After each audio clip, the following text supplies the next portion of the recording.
In 2013, fall 2013, I was standing in front of a group of students, not too terribly different from the group of students here today. I was there for the first time speaking in my official capacity as the founder and artistic director of This Is Water Theater, a company that I had started a few months prior.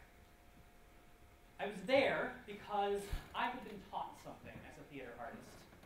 Theater artists around the world were having a burgeoning conversation about how to reach the new generation of theater goers, or as was commonly assumed, the theater not goers. This generation has come to be known by many as the Facebook generation, the generation that was raised on and grew up with the ability to connect via social media. And to be clear, I don't consider that to be a pejorative term. I think it's incredibly descriptive of our ability to connect. And in this room with these students, I decided to administer a survey, an informal survey, not scientifically rigorous by any means, but a survey to try and test this theory about why people my age, my generation, the Facebook generation, did not want to go to the theater. And so I handed them an index card, each of them, and I said, I want you to write 3 things on this index card. I want you to write the first 3 responses that you have if someone were to say, do you want to go see a play? Right? And the responses were fascinating, if for no other reason than because of their similarities.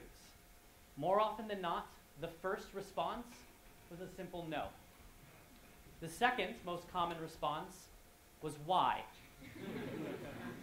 And the final response was, is it Shakespeare? So, right off the bat, this group of 80 or so students had responded with 3 different responses: negative, inquisitory, and suspicious. So I began to ask questions in my work as a theater artist. How can I create theater in a different way? How can I create theater that these people, my people, want to go and see? And this is a similar question to the question that was being asked by my peers in the theater community, though more often the question was, how do we get them to come and see the theater that we are making? So today I want to talk about 3 of the principles behind the work that has driven This Is Water Theater, in an effort to try and encourage you to think about theater in a different way, as I have had to learn to do. The first principle in starting This Is Water Theater was that I realized when we're talking about the Facebook generation and doing theater for the Facebook generation, you can't actually talk that much about theater or think that much about theater. What do I mean when I say that? Well, the Facebook generation has a lot of things that engage it. My generation has a lot of things that interest it, that make them excited. And it's not necessarily theater. So I said, what are those things? And some of them, this is not an exhaustive list by any means, some of those things included films and special effects specifically, right? Binge watching is a relatively new phenomenon. Social media, right? The ability to connect. Mobile media. And finally, peer review culture, right? This idea of Yelp and Google reviews being at our fingertips at all times. And so I began to think, what are the principles behind these things?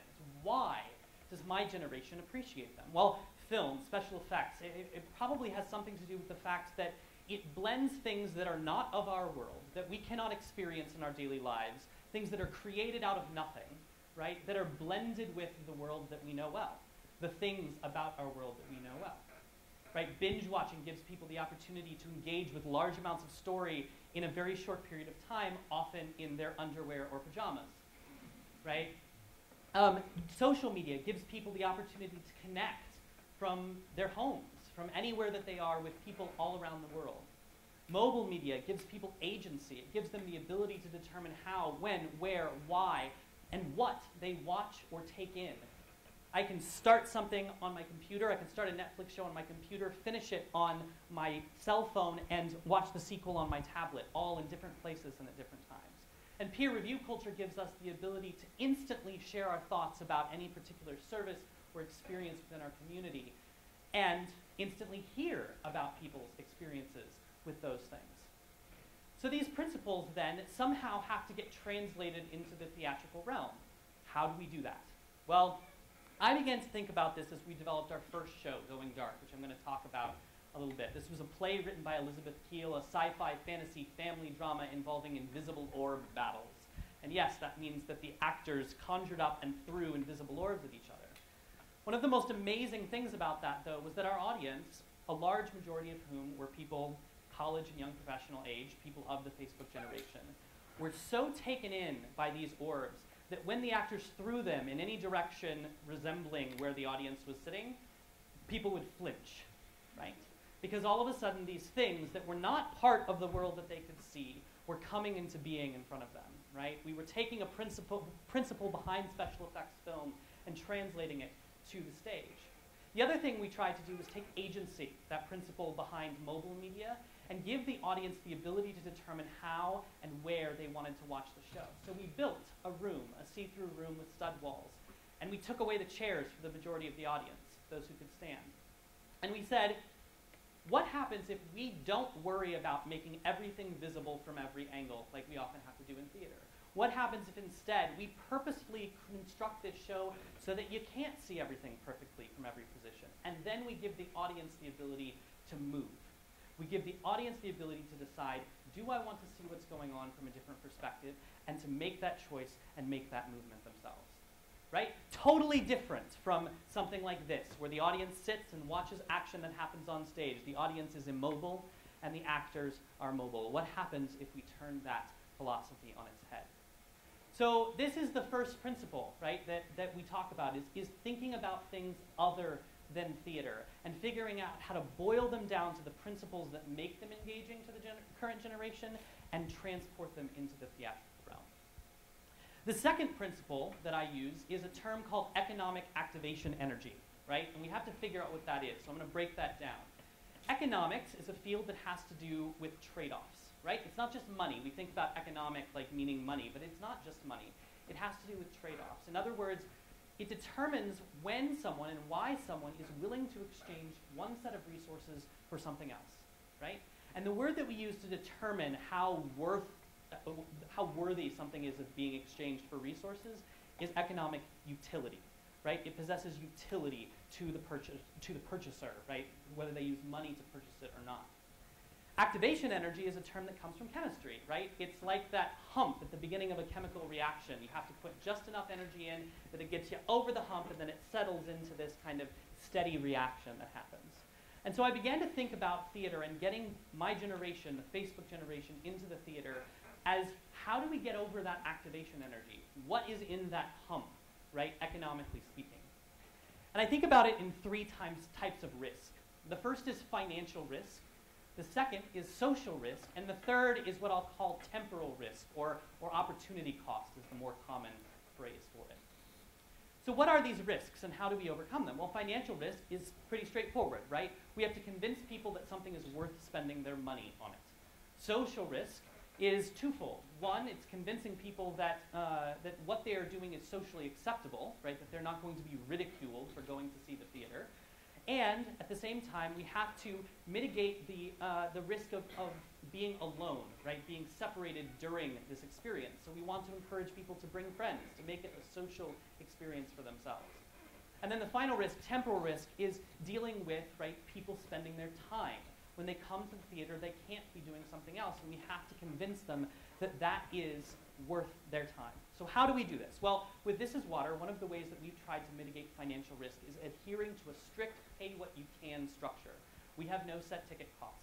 In this sense, we attempt to try and encourage people to come and see the show because they get to determine what they think the show is worth financially. During our first season, we took this a step further, and we said, we want you to pay what you can, but only after the show is over. We would not allow people to pay before they got to the theater or when they arrived at the theater. Instead, we said, we want you to see what it is that you're paying for, because I was convinced that once I could get them through the door and show them the work that we were doing, I could convince them that it was worth their financial support. And you know what? When we actually got people through the door, the ticket price that we received from those students and community members of all ages was on average $5 more than our suggested ticket price. And this is a college student audience. This is a young professional audience, 20s and 30s, people that the common maxim is that it's hard to separate them from their money, right? And in fact, they were choosing to give us more financial support than we had initially asked for. Now this has cons as well, this structure that we were playing with our first season. It was hard to get people through the door because when you don't make a financial commitment, it's very easy to blow something off, right? And just say, I didn't pay anything, I don't need to worry about going, right? So we're still playing with how to find that best balance, but this is one of the ways we try and mitigate financial risk. When it comes to social risk, the first thing we try and do is deal with the stigma of theater, right? People tend to think about theater as being boring, being uninteresting. That third question, right, is it Shakespeare? And don't get me wrong, I love me some Shakespeare, but for a lot of people, it's very hard to identify with Shakespeare, especially when it's not done well. And so I have to somehow convince people that there's a new way to think about theater, and it's events just like this that give me the opportunity to do that, just like I spoke to that student group in the fall of 2013 and spoken to several more since. But the other aspect to social risk, right, is convincing people to bring their friends. Because we can deal with the social stigma through education, but then we have to convince them that it can be a social experience. So with Going Dark, we actually built that set inside of a local brewery, New Republic Brewing Company here in College Station. And we put it inside that brewery, one, because we thought it looked cool, and two, because we wanted to let people know that, hey, you can come for a reason other than theater. You can come to experience another local business, local craft beer if you are of age, and a really cool environment. So people were a lot more willing to bring their friends because it was more than just sitting there and watching a play, right? When it comes to temporal risk, right, convincing people that it's worth their time or opportunity cost, one of the biggest challenges that theater faces as compared to film or music is the fact that we don't have the ability to give you teasers necessarily, right? Films have trailers, music has music downloads and YouTube videos, and there are things that give you an idea of whether or not you're going to like something before you ever set foot in that door. Theater is a little bit harder to do that for a number of reasons, not the least of which because it's hard to translate what's on stage to what's on screen, and hard to get permission to do that from all of the artists that are involved. So instead, we started talking through what would happen if we worked with the playwrights that were writing this new work that we were doing, and we developed external content, as we call it, or content that builds on the world of the play, right? So with Going Dark, this sci-fi fantasy family drama, we attempted, and I say attempted because it was not entirely successful, we attempted to create a web series from the perspective of one of the characters, as if she was vlogging to the camera and posting it on her YouTube channel, something that kids today would do, as the events leading up to the beginning of the play were occurring. And this was done with the intention of trying to give the audience the ability to kind of become interested and get engaged with someone they would actually see on stage, but in a way that didn't necessarily give away anything that was happening in the play, or that could be designed specifically for this medium. Now, because of logistical reasons, this is still something we are continuing to try and develop. We weren't as successful with it in our first season, but this is one of the ways we're trying to change how we think about theater. So first we have to deal with not thinking so much about theater. Then we have to determine the economic activation energy. And the final thing is that we have to make sure and compare ourselves to the right thing. A lot of theater gets compared to film, right? And in some ways, the comparison seems obvious, right? Film and theater both have people pretending to be people they're not, right? And they're telling stories that are usually fictional or some way adapted, right? That's about where the similarities end, though, because film has a different economy of scale, for instance. They can charge $10, or here in College Station, we're super lucky and we get $4.50, $5 movie tickets if you have a student ID, right? They can charge that little because there are thousands of venues across the country and across the world that are playing this movie, right? And so we, in the theater world, have to figure out how do we deal with that? How do we deal with the differences? And so I've stopped comparing us to film, even though I know we talk about kind of taking the principles from certain types of film and transporting them to theater. And instead, I like to talk about thinking about theater as a live band, right? Because we all love our independent bands, or our, if we don't like independent music, our big name bands. And we know that if we like these artists, we have to support them financially. We have to show up to their gigs, right? If we don't do that, they're not going to be able to continue playing music. But in addition to that, we get to know these band members, right? Whether it's on an individual level or because we see them consistently, we get to know them. And so with This Is Water, we structured it intentionally as an ensemble theater, meaning you're going to see the same actors again and again and again throughout the works that we do. And the reason for that is because we want to build a community relationship, right? Much like you might have your favorite band member who's on vocals or who's on guitar, or you think the drummer's really hot, right? We want the same thing to happen within the world of theater. And so this is one of the ways that we attempt to compare ourselves to something that we feel we are more comparable to, that will convince people to say, hey, if we change the way we think about this, and not just low-budget film, but instead a different type of live performance, a different type of a band, right, a band of players, then maybe we can transform the way that we think about theater. These are some of the pictures of my ensemble throughout the first season. And if you pay attention to some of these pictures, you'll notice some of the familiar faces that keep popping up again and again and again throughout our first season, right? So this is one of the ways that we try and engage the Facebook generation. In a lot of ways, I think the question that my colleagues within the theater world, some of them, are asking is wrong. The question is not how do we get the theater generation to come to the theater we're doing. It's how do we make theater that makes the theater generation want to come, right? How do we transform the way that we think about theater so that it fits more in line with the things that already excite my generation, that already make us want to participate and want to be a part of the stories that are being told. This is not unique to theater either. This is something that people from across multiple fields can benefit from if they start to change the question about how do we get them to come to us, and instead, how do we make something that they want to come to.